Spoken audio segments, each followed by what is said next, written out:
This fog is as thick as pea soup on Easter Sunday, crossing the Connecticut River at Middletown, Connecticut. Last night I showed you the Pearl Harbor Bridge in New Haven all lit up. Right now we're on the bridge going into Middletown, Connecticut from, I guess it's Portland, Connecticut, where all the brownstone came from to build the brownstones in New York City. There's an incredible, natural amusement park in Portland. It's called the Brownstone Quarries. It's open in the summertime. It's fantastic for kids especially and adults, and it's fantastic. Now we're coming right into Middletown, Connecticut, where Wesleyan University is, and of course people are driving very weirdly because it is Connecticut, and people do drive weirdly, although they are the better drivers in New England. Okay, the order of terrible drivers in New England. You can challenge me, everybody. Please subscribe to my channel. We talk about travel, history, and especially how to make money online and how to build your income online. But my name is David. I'm 62 years old, and right now I'm going to go down the main street of Middletown, Connecticut, where the state police headquarters is, by the way. But seriously, let's talk about it. Well, first of all, happy Easter.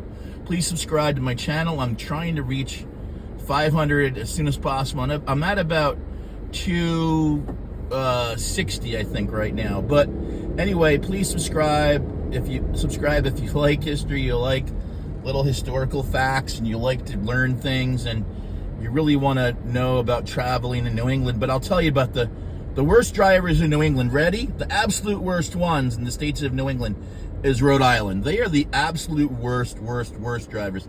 Next would be Massachusetts, or as we say, Massholes or Massachusetts, either way. But then we've got, let's see, I think it would be Maine, or maybe New Hampshire. Let's say New Hampshire would be next. Then Maine, okay? And Vermont are pretty good, and then Connecticut, of course, are the best. But Vermont are pretty good. I would say maybe Vermont are the best, then or Connecticut, and then Vermont. I'm not sure, but let's just leave it right there. So here we are in the middle, the downtown main street of Middletown, Connecticut. It is pretty nice. There's a super cool old-timey toy store here. If anybody loves old toys, it's called Amatos. It's very cool. I can see it from here. Amatos, A-M-A-T-O-S, old-timey toy store. And like I said, there is the Wesleyan University is here, or Wesleyan College, I guess. It's a very good school. It's in the NESCAC group. It's for sports. It's the small colleges in New England. It's very cool. My nephew actually went there. It's a very hard school to get into. It's very good academically, and they do have good D3 sports. They also do have a special day at Wesleyan called Naked Day or something that my nephew used to tell me about, which sounded completely nuts. Anyway, but I'm going to turn down here to get to Route 9. Yeah, I can get to Route 9 South right down through here. But the court is also here in Middletown. And one time, my wife got a ticket for, believe it or not, she's the most careful driver, but in Old Saybrook, we had a summer home in Old Saybrook, Connecticut, and they had, right near the school there, they had a radar, and they got her from going, literally, it was ridiculous, 3 miles an hour over the speed limit. It was so silly. But anyway, I told her to fight it because it was so ridiculous, and we went to the court and fought it. And 99% of the time, when you get a ticket and you go to court and you fight it, you will win, just FYI. But that's it. So we're about to get on Route 9 southbound. It's very foggy. This road goes, you can take this one from 91, the Interstate 91, just south of Hartford. You can jump on 9 here, and it's like a little parkway, 2-lane road each side, and it takes you right down, and it ends at the water. It takes you right down to Old Saybrook, Connecticut. It's a really cool drive. I highly recommend it. If you're on 91 South and you're heading down to Old Saybrook, or down that way, New London, jump on Route 9 South. It's a shortcut versus 91 down to 95, okay? So it's really cool. It's a cool old road, and I kind of want to show you how cool it is. Kind of looks like parts of Vermont really, when you get a little outside of Middletown here. Middletown's like a little urban area, but let's just see how it looks just a little bit. It's kind of cool, a little bit south of here. A friend of mine just tried to call me, so I'm going to call them back. Anyway, so yeah, it's Middletown's a cool spot. Middletown, Connecticut, Portland, Connecticut. I told you about Portland. I told you about Middletown. Portland's very cool. Portland's a very cool town for a bunch of reasons. Middletown's cool also. Middletown is a real college town with Wesleyan there and all that. We're heading south now. Down, we'll be going through like Deep River and Chester, all these towns along the river on this side of the western side of the Connecticut River. There is the Essex steam train, which is great for in the summer with kids and the good weather.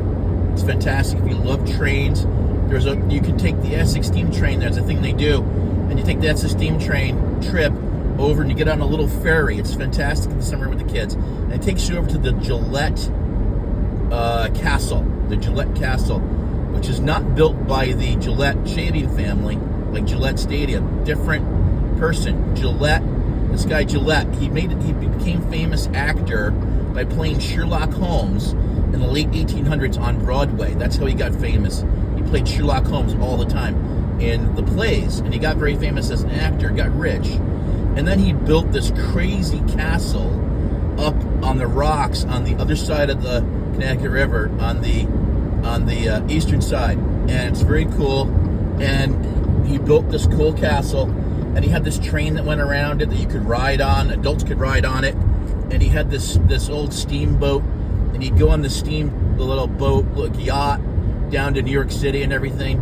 And he was a world traveler. He was a very eccentric person, an actor, very eccentric, Gillette. And so you can take from Essex steam train, you can down here in Essex in the summer, it's got the old museum with all the trains. And then you can take a train, a working old like 1940s train. You can take it, steam train, over to where a few miles, 10 miles along the river and everything. And then it stops, lets you out, and you get on this little ferry. The ferry takes you over up the river to where the swinging bridge is and the Goodspeed Opera House, very beautiful. And then you get out there and you go over to the castle. It's really cool. It's kind of like a day trip. It's very, very fun, and I highly recommend it. Okay, guys, you can see how it is along here on Route 9 South. This takes you down to Old Saybrook, like I said, Old Saybrook, Connecticut. The highway ends in Old Saybrook, which is, kind of the gateway to Long Island Sound. The Connecticut River also ends in Long Island Sound. Right there is the mouth of Long Island Sound, where the end of Long Island is, across from Greenport and Sag Harbor in the Hamptons, and you got Block Island right out there too. So that's it, guys. I'm going to go now. Please subscribe to the channel. Okay, you'll love the content as we go travel through New England, the rest of the country, and the world, and tidbits on how to make money online, how to do content. So here's my content for today. I do content every day. It's part of my day, and this is all you got to do to build your channel. So please subscribe to my channel. I'll be taking you through more stuff as we go. Okay, bye.